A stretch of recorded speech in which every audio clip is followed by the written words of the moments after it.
Some rappers spend years to build a successful rap career only to destroy it in seconds. Every rapper on this list managed to make it to the top of the cutthroat rap game until making one mistake which forever destroyed it. Like Lil Xan, who grew up broke in California and dropped out of high school and was selling drugs just to survive. He started rapping in 2016 after someone stole his camera and he couldn't afford to buy another one, so he decided to rap. Then in 2017, he released Betrayed, which exploded on SoundCloud, hit the Billboard Hot 100, and Columbia Records gave him a multi-million-dollar deal. While at the top, he dropped his album Total Anarchy, which debuted at number 10. There was a lot of backlash from music critics saying the album is horrible, but he still had tours lined up and looked like the next big star. He announced Total Xanarchy 2 in 2018, then delayed it and then scrapped it, blaming anxiety, Xanax addiction, and his label holding him back. He would then go on social media to say Tupac's music is boring, which caused instant backlash from fans and other rappers. His mainstream run was over, he went independent, and in 2024 finally dropped his album Diego, but he's nowhere near where he once was as his songs struggle to break 1 million streams. On top of that, he has deleted entire albums and songs from streaming platforms after going sober as an attempt to move on from his past self, but it's only hindering his career. But that's only one rapper of many, like Will Smith, who started rapping in Philly at 12 years old. He teamed up with DJ Jazzy Jeff and blew up with the clean, fun hit album Big Willie Style. By the late 90s, as a solo artist, he was untouchable. His albums went multi-platinum and he won 4 Grammys, becoming the king of pop rap. He decided to step back and make a transition to become a successful actor with so many iconic movies, winning so many awards. All was well and Will was one of the most famous people on the earth, but on March 27, 2022 at the Oscars, Chris Rock made a joke about Will's wife and... Jada, I love you. G.I. Jane 2, can't wait to see it. All right?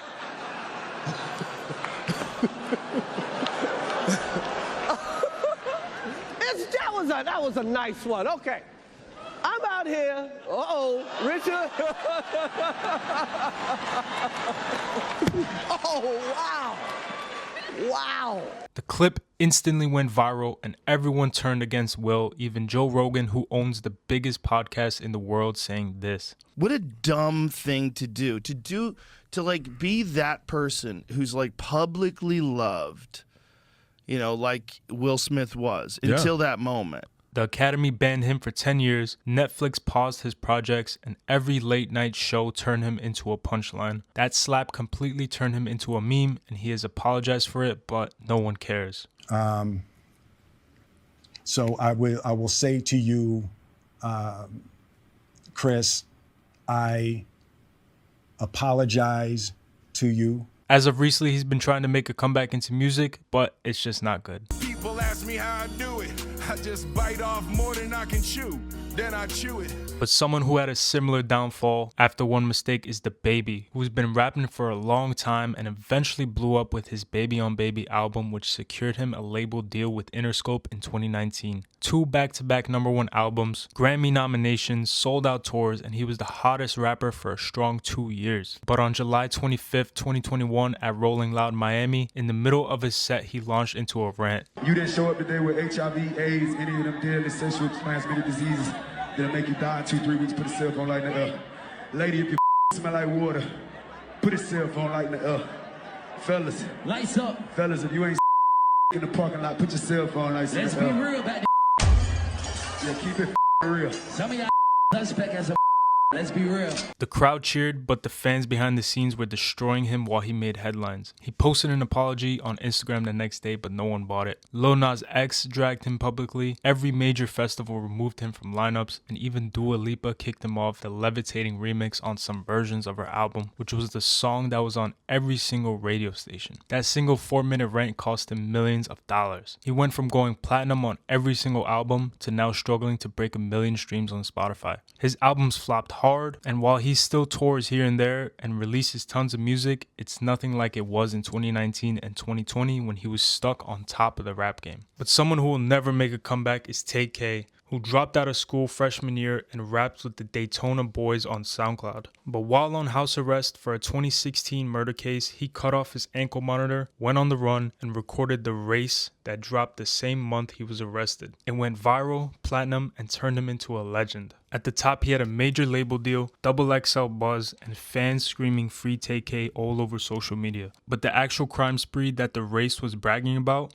was true, and he was convicted of capital murder in the 2016 home invasion that killed Ethan Walker, plus charges from a second robbery murder in San Antonio. In 2025, he received an 80-year sentence, and he was never able to release another song or album to capitalize on all his buzz. The same song that made him famous was the evidence that locked him up for life, and now it looks like he's spending the rest of his life in prison. He still leaks songs from prison, but his career died the day he became a convicted killer. But someone who knew their career was over and didn't try and make a comeback was Ja Rule, who came out the Queens Projects, signed to Murder Inc. label, and took over with the triple platinum album, collabs with J-Lo and Ashanti, and 30 million records sold. At one point, Ja Rule was one of the biggest in rap and R&B in the early 2000s. But then 50 Cent came along, someone who was loved by fans and sold millions of records, to call him out for being a fake gangster, which tainted his gangster persona. Their beef went on for over 2 decades, with 50 Cent even purchasing hundreds of tickets to his concert to make it look like no one showed up. On top of that, in 2017, Ja Rule teamed up with Billy McFarland to co-found and heavily promote Fire Festival. Ja Rule was at the face of the ads, promising luxury villas, celebrity chefs, and supermodels for tickets that started at a crazy price of $1,400. But it turned into disaster tents, cheese sandwiches, and stranded influencers.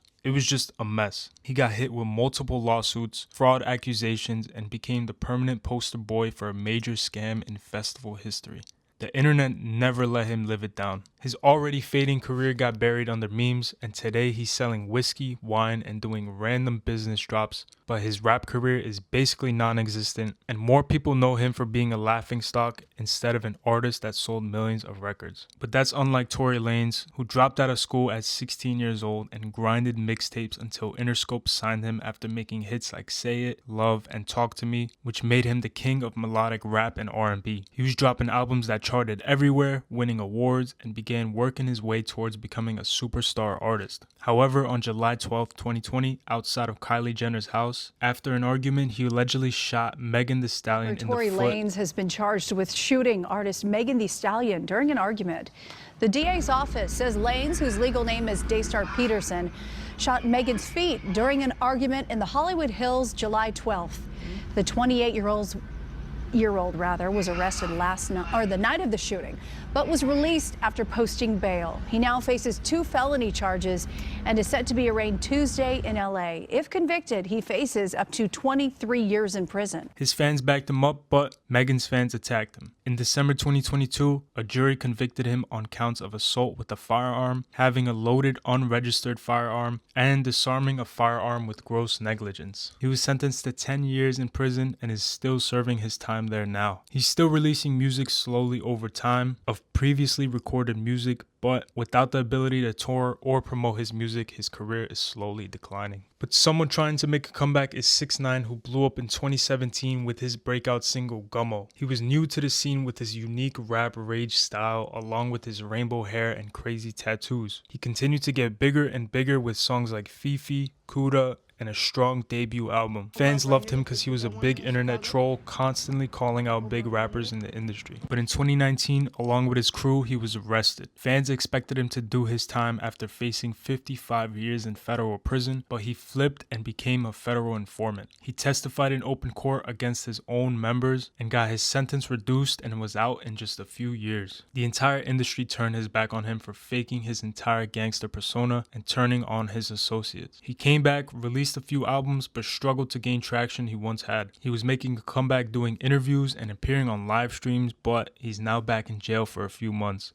From the moment he snitched on his crew, his music career was completely destroyed and tainted. That's not like Lil Mosey, who came out of nowhere releasing Pull Up, which blew up overnight and went gold. He then went on to release Blueberry Faygo, which made him a teenage superstar with 2 gold platinum albums. But in 2021, he was charged with second-degree sexual assault for an alleged incident at a 2019 house party when he was 17. Even though he was eventually found not guilty, the long 2-year trial and constant media coverage completely killed his momentum, and as far as fans believed, he was guilty. Sponsors pulled out, playlists removed him, and he no longer had the backing from the industry. And his case eventually finished, and he's now independent, dropping small EPs, but he's nowhere near the charts or the spotlight. But he's not the only one trying to make a comeback, like Designer, who dropped Panda on SoundCloud in 2015 and blew up everywhere, eventually reaching 1 billion streams on Spotify. It went #1 on the Hot 100. Kanye signed him to Good Music. He jumped on the Life of Pablo album and was all over TV and interviews and became an instant superstar. He rode his trend releasing his debut album, but it didn't come anywhere near what Panda was. He went on to blame his label and colleagues for messing his career up, which only caused him to fall off harder. In February 2023, on a Delta flight from Atlanta to Detroit, passengers recorded him pleasing himself in his seat, exposing himself to a female passenger. He was arrested for indecent exposure and the video went viral. He blamed a panic attack and went to treatment, but that action was so unforgettable it forever tainted his career. He left Good Music and now drops independent albums in 2025, but they are nowhere near what he once was. But that's only a small list of rappers who destroyed their career that took them years to build with an avoidable mistake. But if you enjoyed, subscribe for my next video and I'll see you there. Peace.